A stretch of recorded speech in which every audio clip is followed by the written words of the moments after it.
اگر آپ کے سر میں مسلسل درد رہتا ہے، دوائی میڈیسن کھانے کے باوجود بھی کوئی خاص فرق نہیں پڑتا، تو اللہ کے قرآن سے ایک بہت ہی خاص وظیفہ آپ کو دے رہا ہوں۔ آپ نے روغن بادام لینا ہے اور اس کے اوپر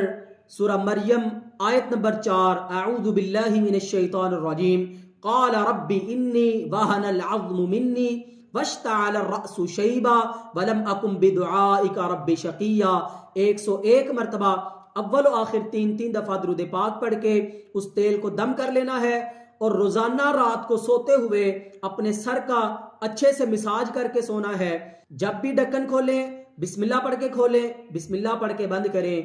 اور اس کے ساتھ ساتھ ہمارے یوٹیوب چینل حافظ علی ارشاد آفیشل سے